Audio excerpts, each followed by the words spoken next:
Welcome back. Bulletin کا آغاز کریں گے۔ سب سے پہلے آپ کو بتائیں کہ وزیر اعظم شہباز شریف نے کہا پانی کے ذخائر تیزی سے کم ہو رہے ہیں، اس بحران پر قابو پانے کے لیے عالمی سطح پر کام کرنا ہوگا۔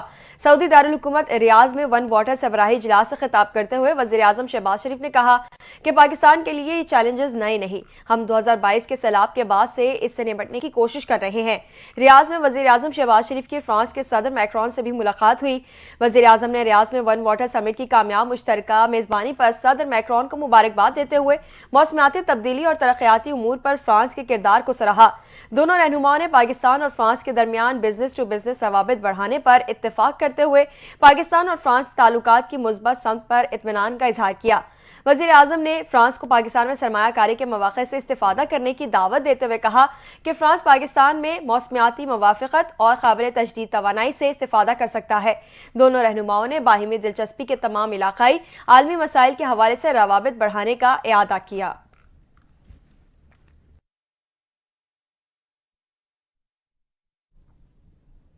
دوسری جانب وزیر اعظم شہباز شریف کی سعودی ولی عہد محمد بن سلمان سے ریاض میں ون واٹر سربراہی اجلاس کے موقع پر ملاقات۔ وزیر اعظم نے سعودی ولی عہد کو جلد از جلد پاکستان کا دورہ کرنے کی دعوت دی۔ سعودی ولی عہد نے دعوت قبول کر لی اور کہا کہ وہ جلد دورہ پاکستان کے منتظر ہیں۔ سعودی ولی عہد نے گزشتہ 6 ماہ کے دوران 5ویں بار پاکستانی وزیر اعظم سے ملاقات پر خوشی کا اظہار کیا۔ سعودی ولی عہد نے کہا کہ یہ حقیقی محبت اور باہمی احترام کا ثبوت ہے جو دونوں ممالک کے عوام کو جوڑتا ہے۔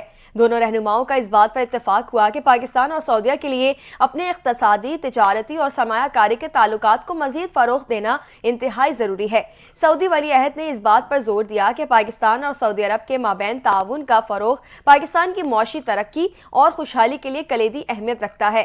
دونوں رہنماؤں نے پاکستان میں سرمایہ کاری کے حوالے سے سعودی مفاہمتی یادداشتوں اور معاہدوں پر عمل درآمد کی رفتار پر اطمینان کا اظہار کیا۔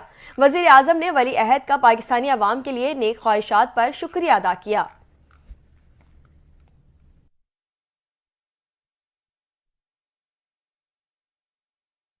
موسم کا احوال شامل کریں گے۔ ملک کے شمالی علاقوں اور بلوچستان میں موسلا دھار بارش اور برف باری سے سردی مزید بڑھ گئی ہے۔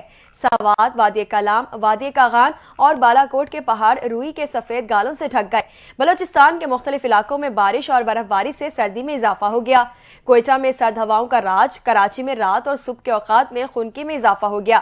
محکمہ موسمیات کے مطابق شمال مشرقی بلوچستان، بالائی خیبر پختونخوا اور آزاد کشمیر میں بارش اور پہاڑوں پر برف باری کا امکان ہے۔ تاہم ملک کے بیشتر علاقوں میں موسم خشک اور سرد رہے گا۔ پنجاب کے میدانی علاقوں اور بالائی سندھ میں ہلکی دھند چھائے رہنے کی توقع ہے۔ دوسری جانب بلوچستان کے محکمہ PDMA نے موسم سرما کے دوران برف باری اور بارش سے نمٹنے کے لیے پلان تیار کر لیا ہے۔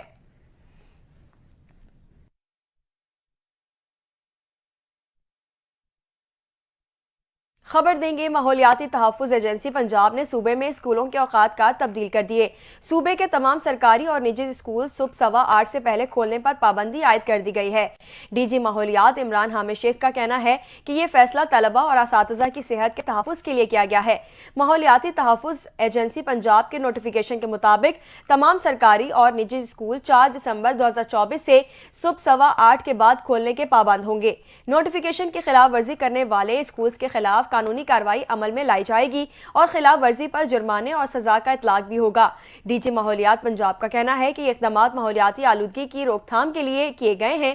اس سے پہلے اس موقع کے باعث صوبے میں تمام اسکول صبح 8:45 بجے کھل رہے تھے۔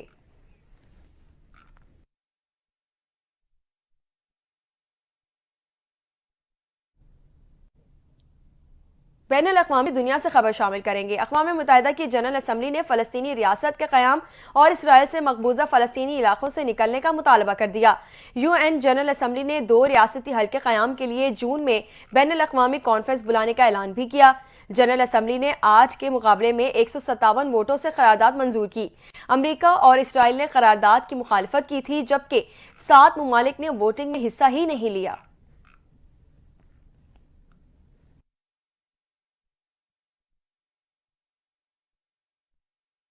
خبر دیں گے جنوبی کوریا کی پارلیمنٹ نے صدر کی جانب سے ملک میں مارشل لاء کے نفاذ کو کالعدم قرار دے دیا ہے۔ پارلیمنٹ نے مارشل لاء کے حکم نامے کے خلاف ووٹ دے دیا۔ جنوبی کوریا کے صدر نے ملک سے مارشل لاء ختم کرنے کا اعلان کر دیا۔ غیر ملکی خبر رساں ایجنسی کے مطابق جنوبی کوریا کے 300 میں سے 190 ارکان اسمبلی نے ملک میں مارشل لاء کے نفاذ کے خلاف ووٹ دیا۔ عرب میڈیا کا کہنا ہے کہ جنوبی کوریا کی پارلیمنٹ نے اکثریت رائے سے مارشل لاء مخالف قرارداد منظور کی۔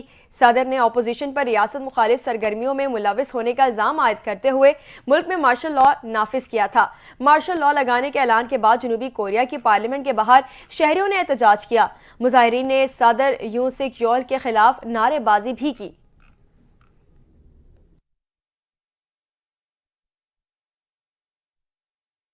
کھیلوں کی دنیا سے خبر شامل کریں گے۔ جونیئر ایشیا کپ ہاکی کا فائنل پاکستان اور بھارت کے درمیان آج کھیلا جائے گا۔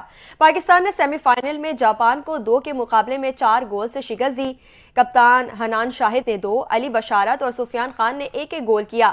بھارت ملیشیا کو 3-1 سے ہرا کر فائنل میں پہنچا ہے۔